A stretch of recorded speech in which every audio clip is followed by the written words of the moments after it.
तर आम्हाला कुठंतरी पुढच्या काळामध्ये ह्याच्यावर मोठ्या प्रमाणात आज फक्त आंदोलन नाही तर कुठल्याही परिस्थितीमध्ये हे काम जर पूर्ण केलं नाही तर तुम्हाला आक्रोशाला सामोरं जावं लागेल.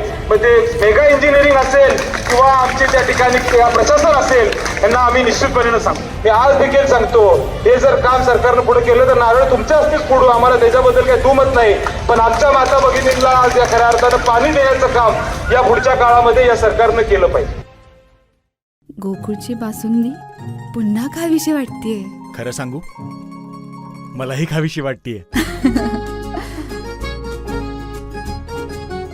पुन्हा पुन्हा खावीशी वाटणारी गोकुळ बासुंदी. कोल्हापूर दक्षिण मतदारसंघातील 13 गावातील गांधीनगर पाणी पुरवठा योजनेच्या कामाच्या दिरंगाईसाठी होत असलेल्या दिरंगाईमुळे आज घेतलेल्या घागर मोर्चासाठी उपस्थित आमचे जिल्हा परिषदचे आजी माजी सदस्य, पंचायत समितीचे आजी माजी सदस्य, 13 गावातून उपस्थित असणारे आमचे सर्व आजी माजी सरपंच आणि आमचे सर्व ग्रामपंचायतचे सदस्य आणि ज्यांनी गेल्या अनेक वर्ष या 13 गावामध्ये होत असलेल्या पाण्याच्या अडचणीला सामोरं जाण्याचं काम केलं, त्या मोठ्या संख्येनं उपस्थित असणाऱ्या आमच्या सर्व माता भगिनी आणि बंधू भगिनी, आज खरं म्हणजे घागर मोर्चा आपण या MGBच्या ऑफिसला या ठिकाणी घेऊन आलेलो आहे. थोडा इतिहास बघितला, जरा मला पार्श्वभूमी तुम्हा सगळ्यांना सांगावी लागेल. मागच्या आठवड्यामध्ये आदरणीय बंटी साहेबांच्या माध्यमातून आम्ही जो उल्लेख मगाशी संग्राम पाटलांनी केला, ते कनेरी या परिसरामध्ये जाऊन तिथल्या फिल्ट्रेशन प्लांटला भेट देण्याचं काम या ठिकाणी केलं आणि अनेक वर्ष हे काम रखडले म्हणून काम पुढे गेलं पाहिजे या उद्देशानं एक आढावा घेण्याचा निर्णय त्या ठिकाणी घेतला. आमचे सर्व सहकारी मागच्या महिन्यामध्ये आमच्याकडे आले, आम्हा सगळ्यांना आग्रह केला, आदरणीय बंटी साहेबांच्या नेतृत्वाखाली आपण आढावा बैठक घ्यावा अशी विनंती केली. त्यांनी आम्हाला सांगितलं की या वर्षभरात कुठलाही आढावा बैठक म्हणावा तसा झालेला नाही आणि मग कुठेही आपल्याला ही योजना पुढे घेऊन जायला पाहिजे. जी योजना 2022ला मंजूर झाली, 4 वर्ष ओलांडून गेले तरी देखील अजून ही योजना पुढे गेलेली नाही अशी परिस्थिती आम्हा सगळ्यांना जाणवते आहे आणि होणाऱ्या अडचणीला कुठेतरी मार्ग काढा हा उद्देश आमच्या सर्व सहकाऱ्यांचा होता. म्हणून आदरणीय बंटी साहेबांच्या माध्यमातून ही बैठक आम्ही घेण्याचा निर्णय घेतला. तिथे गेल्यानंतर मी मुद्दामून तुम्हाला सांगतो, इथं 13 गावातील आमच्या माता भगिनी प्रमुख सहकारी इथं आलेले. काही आम्हाला त्या ठिकाणी वाटलं की कुठंतरी काम पूर्ण होत आलं असेल, जरा आढावा घेऊ.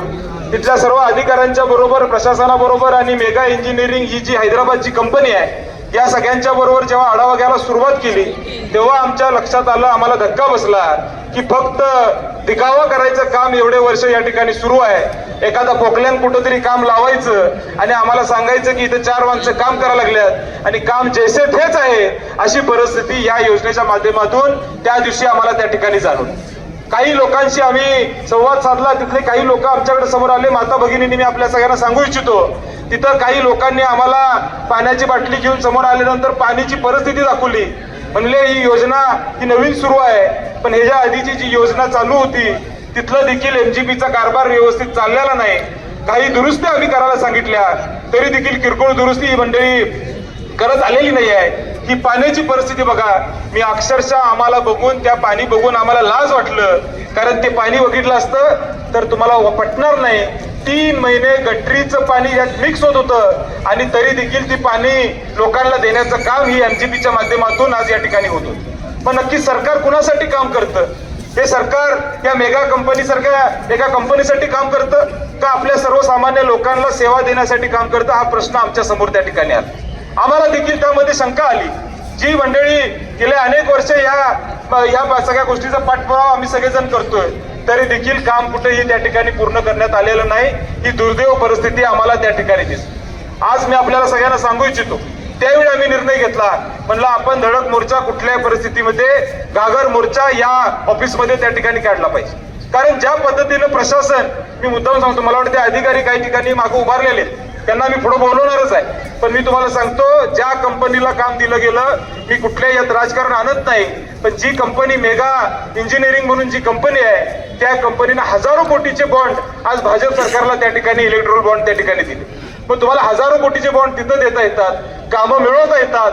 मग आमच्या लोकांचा जीवामरणाचा प्रश्न जो पाण्याचा आहे, 300-400 कोटी तुमच्यासाठी काही नसतील, पण खऱ्या अर्थानं आमच्या लोकांसाठी हे जीवनदायिनी आहे. आणि अशा परिस्थितीमध्ये जर तुम्ही काम संपवत नसाल तर आम्हाला कुठंतरी पुढच्या काळामध्ये ह्याच्यावर मोठ्या प्रमाणात, आज फक्त आंदोलन नाही तर कुठल्याही परिस्थितीमध्ये हे काम जर पूर्ण केलं नाही तर तुम्हाला आक्रोशाला सामोरं जावं लागेल. मग ते मेगा इंजिनिअरिंग असेल किंवा आमचे त्या ठिकाणी प्रशासन असेल, यांना आम्ही निश्चितपणे सांगतो. आज खऱ्या अर्थानं 2022ला ही योजना मंजूर केली. आदरणीय बंटी साहेबांनी त्या माध्यमातून या ठिकाणी योजना मंजूर झाली. जे मगाशी उल्लेख वहिनींनी केला की जवळजवळ पुढच्या 30 वर्षाचं नियोजन करून आपण ही योजना मंजूर केली. आज आपण बघितलं तर त्या योजनेच्या माध्यमातून प्रत्येक माणसाला दिवसाला 55 लिटर पाणी त्या ठिकाणी मिळणार आहे. आज अशा पद्धतीचं काम आपण या माध्यमातून करतो. जवळजवळ 32 टाक्या या योजनेच्या माध्यमातून पूर्ण झाल्या पाहिजे होत्या, पण 6 टाक्या त्या ठिकाणी पूर्ण झाल्यात.